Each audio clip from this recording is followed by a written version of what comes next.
So ma'am generally ఈ urinary incontinence high risk people ఎవరిలోనే ఎక్కువగా మనం ఈ ప్రాబ్లమ్ ని చూస్తూ ఉంటాం? చాలా ఇంపార్టెంట్ సుజిత. ఇది ఈ యూరినరీ ఇన్కాంటినెన్స్ అనేది మనం సాధారణంగా మహిళల్లో అండ్ పురుషుల్లో ఇద్దరిలో చూస్తూ ఉంటాం.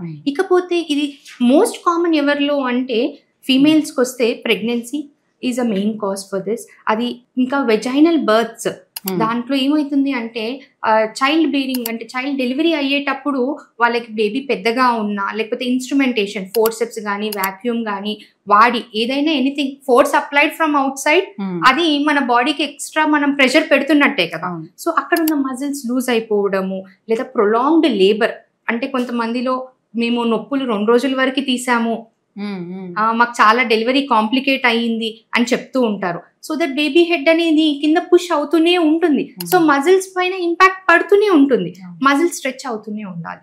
సో ప్రొలాంగ్డ్ లేబర్స్ లో ఇవి చూస్తుంటాము.